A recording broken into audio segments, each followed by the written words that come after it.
15년 전에 3.15 부정선거가 있었습니다. 3.15 부정선거는 1960년 3월 15일 날 있었습니다. 그런데 그 3.15 부정선거가 여당에 의해서, 그때 여당이 자유당이었습니다. 그때 4대 대통령과 5대 부통령, 그때는 미국식 선거 제도를 도입했기 때문에 4대 대통령과 5대 부통령을 뽑는 그런 시점이 있었습니다. 그런데 여러분들 아시다시피 그 여당의 자유당의 이기붕과 그 핵심 멤버들이 부정선거를 행했죠. 그리고 부정선거를 행하고 난 뒤에 지식인들, 교수들, 학생들이 다 일어났습니다. 4.19 의구가 일어난 것입니다. 그때 여러분 요 역사는 여러분들이 이건 다 밝혀진 역사인데, 그때 교수들과 대학생들이나 중고등학교 학생들, 우리 지식인들이 프랭카드를 내걸고 거리를 활보하면서 그 적은 내용이 뭐냐? 대통령 탄핵, 대통령 하야, 뭐 이승만은 물러가라, 그런 거 하나도 없었습니다. 부정선거를 밝혀라. 부정선거를 왜 밝히지 못하느냐? 부정선거에 대한 프랭카드가 대부분 다 거리마다 교수들과 학생들이 프랭카드를 들고 시위를 했습니다. 그 사실을 안 초대 대통령인 이승만 장로님이 그러면 내가 하야하겠다고 했습니다. 그래서 1960년 4월 19일 대통령이 하야합니다. 그런데 하야하면서 이렇게 국민들에게, 백성들에게 이렇게 이야기하고 하야를 했다고 합니다. 그게 뭐냐? 저항하는 국민을 가진 나라는 망하는 법이 없다. 저항하는 국민을 가진 나라는 망하는 법이 없다. 그리고 그 박조준 목사님이 그때 나이가 26이었는데 제가 평생을 잊지 못하는 장면이에요. 그렇죠. 맞죠. 교수들과 학생들이 부정선거에 대해서 저항함으로써 어떻게 되었습니까? 대통령이 하야하고 또 새롭게 대통령을 뽑아서 우리가 지금까지 오게 되었다고 하는 것을 우리가 보게 됩니다. 무슨 말을 하는 것입니까? 여러분, 제가 또 여러분들 아시는 CCC 대학생 선교회를 만든 김준건 목사님은 전라도 신안 정도 출신입니다. 그런데 그때 6.25 때 공산주의자들이 자기 부모와 가족들, 자기 친형제들 다 총으로 다 죽여버렸습니다. 그리고 그 김준건 목사는 평생 공산당을 몰아내는 그 일을 위해서 평생을 바치면서 대학생 운동 하면서 달려온 것을 우리가 기억합니다. 여러분, 공산주의는 기억하셔야 됩니다. 공산주의는 유물론입니다. 공산주의는 무신론입니다. 공산주의는 진화론입니다. 그걸 아셔야 됩니다. 오늘 저와 여러분들이 이런 공산주의가 사라졌다고, 없어졌다고 여러분들 가운데 생각하시는 분들이 있다면 진짜 여러분들 잘못 생각하고 있습니다. 너무너무 무서운 세력입니다. 여러분들 기억하셔야 됩니다. 나라와 교회와 가정을 파괴할 수 있는 세력들입니다. 아멘. 그래서 저와 여러분들이 오늘 이 말씀 앞에서 우리가 생각하면서, 그러면 오늘 이 본문에 다윗이 여호와 하나님의 도움에 대한 믿음과 신뢰에 대해서 말씀하고 있을 뿐만 아니라 여호와 하나님 앞에, 여호와 하나님의 의 앞에 서 있는 악인과 의인과 악인을 대조하고 있습니다. 여기서 의인은 성경을 믿는 사람입니다. 여기서 의인은 하나님 믿는 사람입니다. 여기서 의인은 자유민주주의를 신봉하는 사람입니다. 그럼 여기서 말하는 악인은 뭡니까? 공산주의자입니다. 적 그리스도의 세력입니다. 무신론입니다. 유물론입니다. 진화론을 믿는 사람들입니다. 여러분들이 2000년 기독교 역사 가운데 가장 기독교와 척을 두고 가장 원수지간이 무엇이냐 하면 공산주의자입니다. 여러분, 소련, 중공, 북한에서 교회와 목사들과 교인들이 그들의 총칼 아래 죽은 그리스도인들이 수억 명 됩니다. 진짜 우리가 마지막까지 저와 여러분들이 싸워야 될 세력이, 적 그리스도의 세력이 저는 공산주의자입니다. 잘 분별하십시오. 깨닫는 은혜가 저와 여러분들에게 있기를 주님의 이름으로 축복합니다. 아멘. 오늘 본문에 보시길 바랍니다. 오늘 시편 11편은 1절에서 7절까지 짧은 내용의 시입니다. 본시는 다윗이 생명의 위협을 느끼는 긴박한 상황 속에서 주변의 친구들과 사람들의 권고를 따라 도피하지 않고 오직 하나님만을 피난처로 믿고 신뢰하면서 고백하는 내용입니다. 본시는 인간이 절체절명의 위기를 당했을 때 피할 길은, 여러분, 저와 여러분들이 국가적인 위기와 재난을 만나고 교회적인 위기와 재난을 만나고 그리고 가정적인 재난과 위기를 만났을 때 피할 수 있는 길은 오직 하나님밖에 없다. 아멘.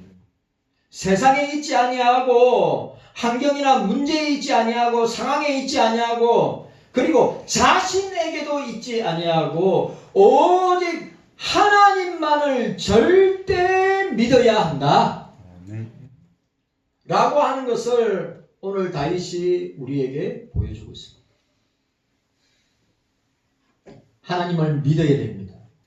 하나님을 믿고 신뢰하고 의지하는 사람에게 구원의 놀라운 은혜가 그 대적들의 손에서 구원해 주신다고 하는 교훈을 우리가 받게 되는 것입니다.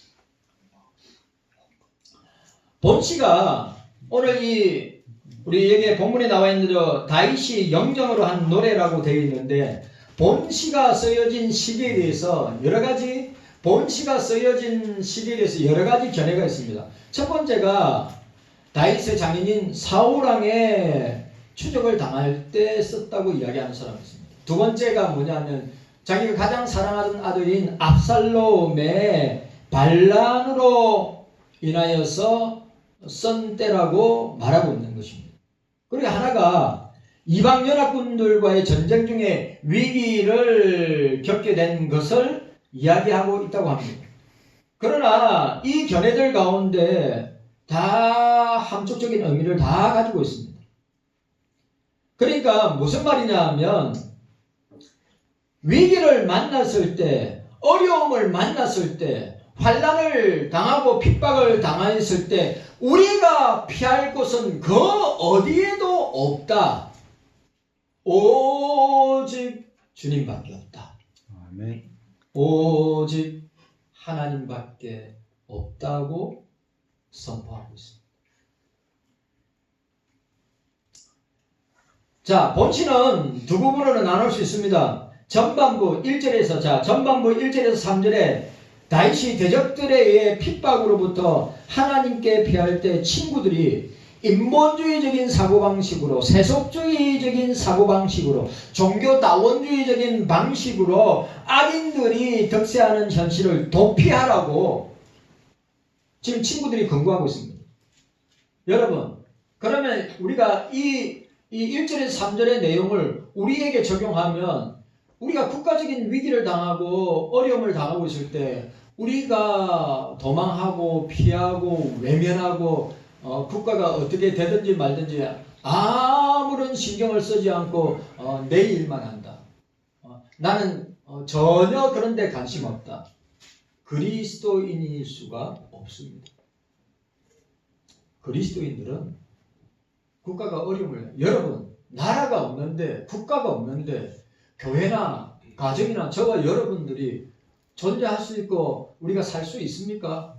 여러분 캄보디아나 베트남의 역사적 교훈을 보십시오. 지금 시리아나 그 주변 나라들 가운데 팔레스타인이나 보십시오. 나라 없는 국민들의 생활은 피폐할 대로 피폐하고 자기 나라에 가서 살지도 못하고 난민촌에서 거하는 것을 우리가 보고 있지 않습니까?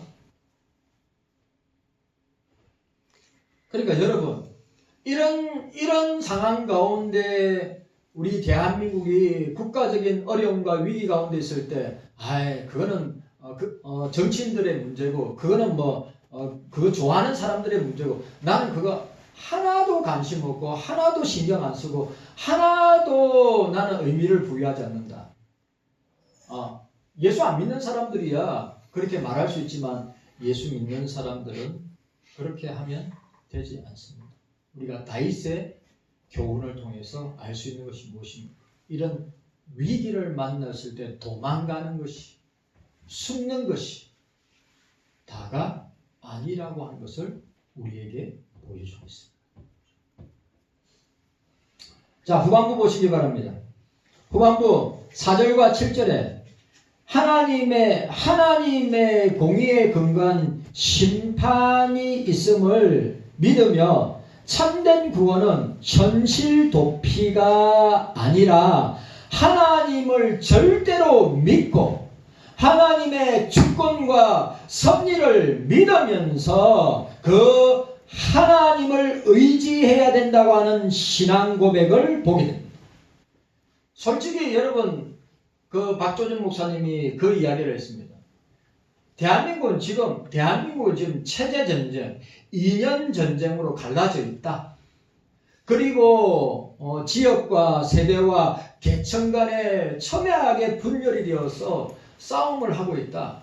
꼭 우리 해방 전후에 해방되고 난 뒤에 6.25 전에 꼭 대한민국의 모습과 너무너무 비슷하다라고 이야기를 하고 있었어요.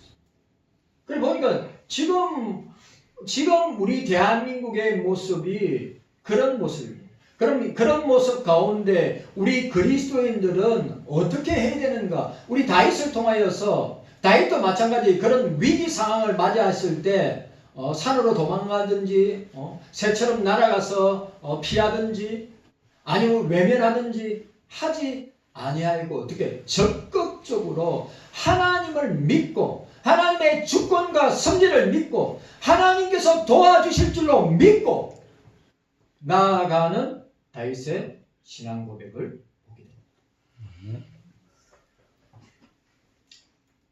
여러분 과연 공정이, 법치가, 상식이 우리나라 속에서 과연 제대로 돌아가고 있는가? 안 돌아가고 있죠. 그러나 저와 여러분들이 오늘 이 다윗을 통하여서 하나님의 공의, 공정, 법칙, 상식이 통하는 나라가 되고 교회가 되고 저와 여러분들이 되어야 합니다.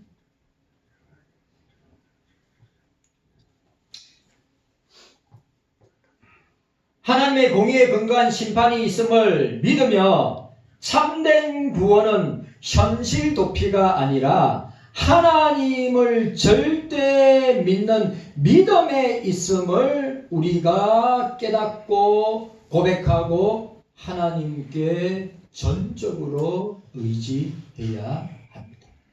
오직 주만 바라봅니다. 아멘. 오직 주만 바라봅니다. 저와 여러분들이 이 시점에서 봐야 될 것은 무엇입니까? 다윗의 모습을 통하여 어떻게 해요? 하나님을 전적으로 믿고 하나님의 말씀을 믿고 그리고 기도하는 다윗처럼 우리도 기도함으로 하나님 앞에 서야 된다고 하는 사실입니다. 아멘. 국가적인 위기를 만날수록, 교회적인 위기를 만날수록, 가정적인 위기를 만날수록, 우리 개인적인 위기를 만날수록 우리는 더더욱 어디에 의지하고 초점을 맞춰야 됩니까? 하나님께, 주님께 맞춰야 합니다. 아멘. 현실의 부조리와 모순은 역사 이래로 끊임없이 우리를 괴롭히고 있습니다. 이는 지상교회, 이 세상 사회가 죄인들로 모여 있기 때문입니다. 여러분, 이 땅에 완전한 교회 없습니다. 이 땅에 완전한 나라 없습니다. 왜 이 땅에 완전한 교회나 완전한 나라가 없습니까? 저와 여러분들이, 이 땅에 사는 모든 사람들이 죄인들이기 때문에 완전하지 않습니다. 그래서 온갖 모순과 부조리가 판을 치는 세상임에도 불구하고 우리는 어떻게 해야 됩니까? 우리는 기도와 말씀으로 하나님을 의지함으로 우리는 이런 위기를 이겨내고 돌파해야 한다고 하는 사실입니다. 완전한 교회는 천국교회입니다. 천상교회입니다. 완전한 나라는 주님의 나라, 천국 나라가 완전한 나라임을 저와 여러분들이 기억하셔야 합니다. 성도들은 결코 실망하거나 방황할 필요가 없습니다. 왜냐하면 어려운 일을 좋아하시는 하나님의 심판이 곧 오기 때문에 약속하셨기 때문입니다. 하나님께서는 이 모순덩어리의 세속사와 구속사에서 오직 예수 그리스도를 통해서만이 우리에게 최종적인 승리를 보장하고 계신다고 하는 사실. 아멘. 여러분 믿으시기를 바랍니다. 아멘. 이런 모순적인 이런 일들 가운데 도저히 우리가 생각지 못한 일들이 일어날 때마다 우리가 충격 속에 그냥 주저앉고 우리 그리스도인들이 낙심하고 낙담하고 낭망하고 좌절하고 엎어져 있는다면 그건 절대로 주님이 기뻐하지 아니하시는 것입니다. 이런 상황 가운데서도 이런 세속사와 구속사 가운데 우리 주님께서 최후 승리를 우리에게 주실 것을 믿고 우리는 기도하며 주님 말씀 붙들고 나아가야 될 줄로 믿습니다. 아멘. 그런 저와 여러분들이 되십니다. 아멘. 자, 오늘 우리가 서론 부분을 생각했는데 우리가 읽어야 될 오늘 본문 말씀은 3절 말씀 먼저 읽도록 하고 간단하게 생각하고 마치도록 하겠습니다. 자, 이거 너무 중요한 말씀이니까 함께 읽도록 하겠습니다. 11편 3절입니다. 시작. 터가 무너지면 의인이 무엇을 할꼬? 터가 무너지면 의인이 무엇을 할꼬? 이거 히브리어로 직역하면 만일 기초들이 파괴되면 의로운 자가 무엇을 할 수 있는가? 여러분, 오늘 터가 무너지면, 나라의 터가 무너지면, 국가의 터가 무너지면, 교회의 터가 무너지면, 가정의 터가 무너지면, 내 자신 스스로의 마음의 터가 무너지면 우리는 무엇을 할 수 있을꼬? 라고 하는 사실입니다. 할 수 있는 게 뭡니까? 내가 여러분들한테 질문합니다. 나라의 터가 무너지고, 교회의 터가 무너지고, 가정의 터가 무너지고, 우리 자녀들과 우리 개인의 마음의 터가 무너지면 우리가 할 수 있는 것이 무엇입니까? 오늘 다윗은 이 부분에 대해서 이야기하고 있습니다. 그럼 무엇을 할 수 있는가? 여러분, 할 수 있는 게 없습니다. 할 수 있는 게 없습니다. 그런데 중요한 것은 우리가 터가 무너졌다고 주저앉아서 우리가 그 무너진 터에서 앉아 있을 게 아니라 우리는 어떻게 해야 됩니까? 하나님 앞에 더 가까이 나가야 합니다. 아멘. 장로님이 기도한 것처럼 우리는 주님께 더 가까이 나가야 됩니다. 좌절하고 낭만하고 넘어지고 엎어진다 할지라도 아무것도 하지 못한다고 생각할지라도 우리는 어디에? 믿음의 주여 온전케 하시는 예수님을 바라보자. 예수님을 바라봐야 되는 거예요. 그거보다 더 중요한 게 없습니다. 우리의 삶의 터가, 우리 신앙의 터가 무너질 때 저와 여러분들이 의지하고 믿고 따라갈 수 있는 모든 터가 무너질 때 우리는 더더욱 어디에 초점을 맞추고 어디에 눈을 맞춰야 됩니까? 믿음의 주여 온전케 하시는 예수를 바라보자. 아멘. 여호사밧 왕이 나는 아무것도 할 수 없고 오직 주만 바라보나이다. 아멘. 오직 주만 바라보나이다 라고 말씀하고 있는 것입니다. 자, 여기에 터라는 말이 기초, 지주라는 말입니다. 구체적으로 오늘 본문에서는 그 터에 대해서 구체적으로 무엇을 말하는지 언급하고 있지 않습니다. 그런데 대부분 학자들이 뭘 이야기하냐면 그 뒤에 나오는 단어가 의인이라는 단어가 나옵니다. 차디크, 의인이라고 하는 단어가 나옵니다. 즉 어려운 사람이 언급되는 것으로 보아 이 기초를 법과 정의의 근본 원리들이나 국가의 사회적 질서나 관계를 지킨다고 해석을 하고 있습니다. 법치나 공정이나 상식을 이야기합니다. 그럼 영적으로 신앙적으로 말하면 뭡니까? 언약, 말씀, 기도, 하나입니다.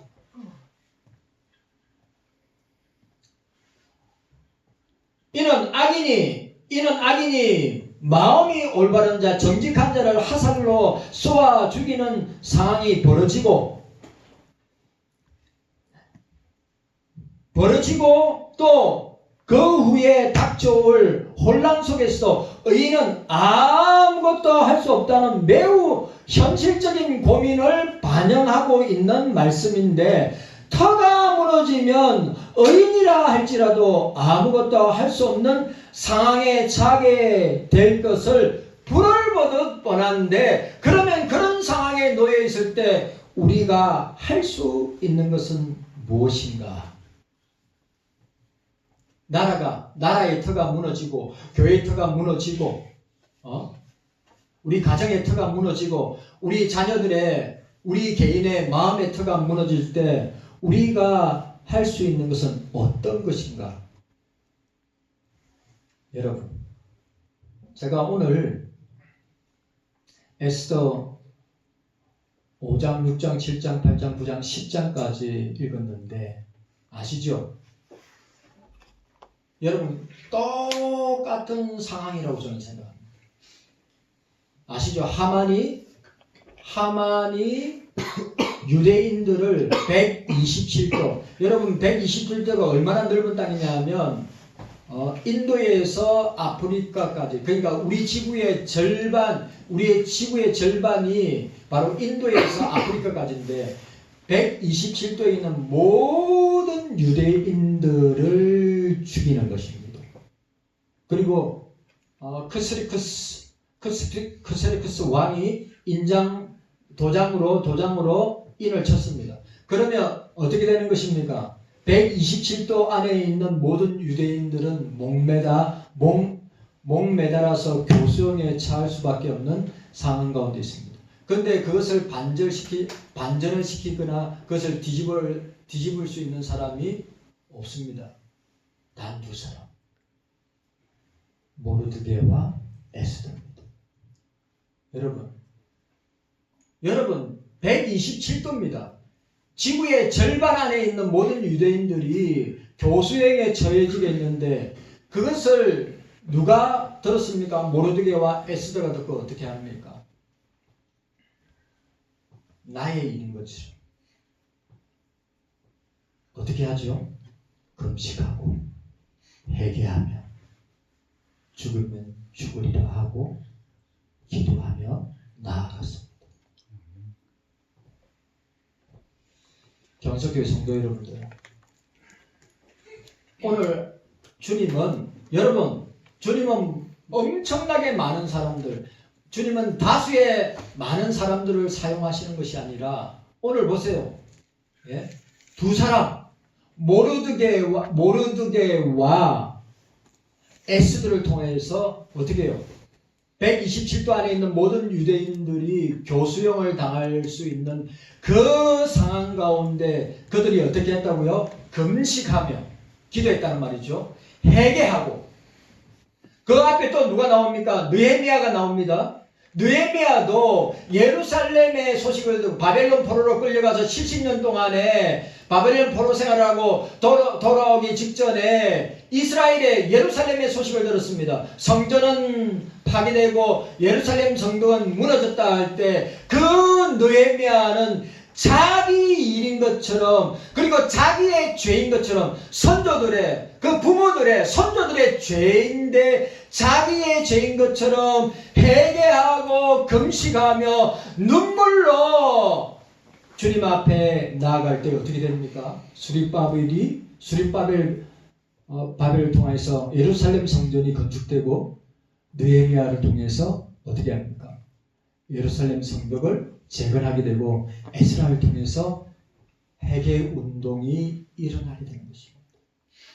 여러분, 많은 사람들을 통해서 일하시는 것이 아니라 하나님 앞에 나아가서 금식하고 기도하고 회개하고 자복하고 주의 말씀을 붙들면서 주님 앞에 결단하고 나아가는 사람들을 통해서 일하고 계심을 보게 됩니다.